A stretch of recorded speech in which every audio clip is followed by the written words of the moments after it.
तुम लोग एग्जाम कब से है? 17 फरवरी से। तैयारी है ना तुम लोग सही से? ठीक है, तुम खड़ा हो जाओ। तुम बताएगा आधुनिक आवर्त सारणी में कुल कितना आवर्त है? आवर्त 7 है। फिर दूसरा क्वेश्चन बताएगा वर्ग 1 के तत्व को क्या कहा जाता है? वर्ग के क्षार धातु, क्षार धातु कहा जाता है। वर्ग 2 के तत्व को मृदा क्षार धातु, क्या बोला?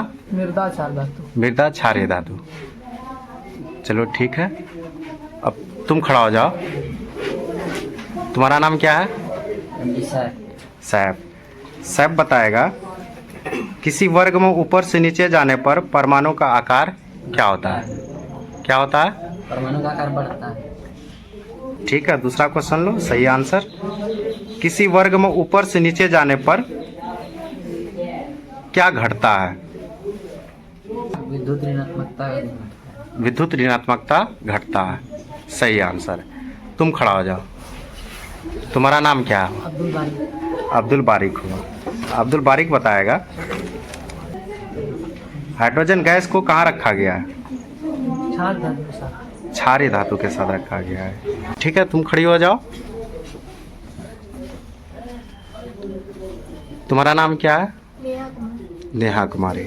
नेहा कुमारी बताएगी क्षारीय मृदा धातु को कहाँ रखा गया है? वर्ग 2 में। ठीक है, किस वर्ग के तत्वों को नोबेल गैस कहा गया? वर्ग 18। ठीक आंसर। किसी वर्ग में ऊपर से नीचे जाने पर परमाणु का आकार क्या होता है? परमाणु का आकार बढ़ता है। ठीक है, तुम्हारा आंसर। बैठ जाओ। डोली तुम बताएगी आधुनिक आवर्त सारणी में कुल कितना वर्ग है? 18। कितना? 18 है। ठीक है, इसमें तुम खड़ी हो जाओ।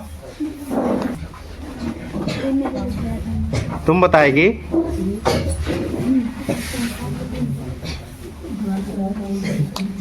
किसी वर्ग में ऊपर से नीचे जाने पर धात्विक गुण में क्या होता है? क्या?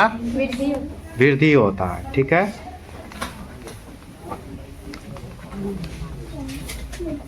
किसी वर्ग में ऊपर से नीचे जाने पर विद्युत ऋणात्मकता का गुण क्या होता है? घटता है। ठीक है, तुम्हारा आंसर। तुम बैठ जाओ। अब इधर कुछ लड़का को ले लेते हैं। काशिफ खड़ा हो जाओ। तुम बताए आवर्त किसे कहते हैं? 36 कतारों का आवर्त। 36 कतारों का आवर्त कहते हैं। ठीक है आंसर। चलो तुम खड़ा हो जाओ। वर्ग किसे कहते हैं? आधुनिक आवर्त सारणी में उद्धम स्तर को वर्ग कहते हैं। ठीक है, अब तुम बता दो। बताएगा आधुनिक आवर्त सारणी का तुम गुण बता दो।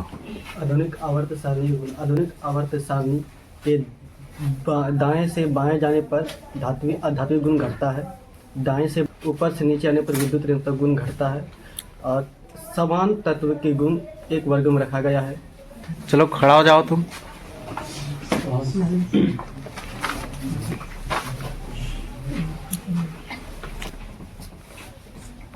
तुम बताए मेंडलीव के आवर्त सारणी का दोष।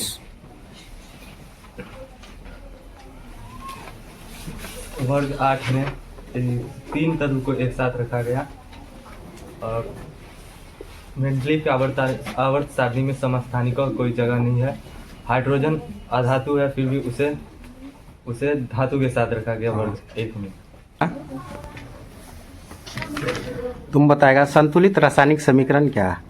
संतुलित रासायनिक समीकरण वैसा समीकरण जिसमें प्रतिकारकता प्रतिफल में तत्वों की परमाणुओं की संख्या समान, उसे संतुलित रासायनिक समीकरण कहते हैं। वियोजन अभिक्रिया क्या है? जिसमें एक वैसा रासायनिक अभिक्रिया जिसमें एक बड़े अणु से टूटकर 2 या 2 से अधिक सरल अणु का निर्माण होता है, उसे वियोजन अभिक्रिया कहते हैं। संयोजन वैसा रासायनिक अभिक्रिया जिसमें 2 या 2 से अधिक छोटे छोटे अणु मिलकर एक नए परमाणु का निर्माण करता है, उसे वियोजन अभिक्रिया संयोजन अभिक्रिया कहते हैं। बताएगा असंतुलित रासायनिक समीकरण क्या है? याद है? वैसा रासायनिक समीकरण इसमें प्रतिकारकता प्रतिफल के तत्वों की परमाणु की संख्या समान नहीं हो उसे असंतुलित रासायनिक समीकरण कहते हैं। असंतुलित। हाइड्रोजन का परमाणु संख्या कितना होता है? एक होता है। ठीक है। कार्बन का परमाणु संख्या कितना होता है? 6 होता है। ठीक है, बैठ जाओ। तुम बताएगा सोडियम का परमाणु संख्या कितना होता है? 11 होता है। जल का पीएच मान कितना होता है? जल का pH मान 7 होता है। 7 होता है। ठीक है।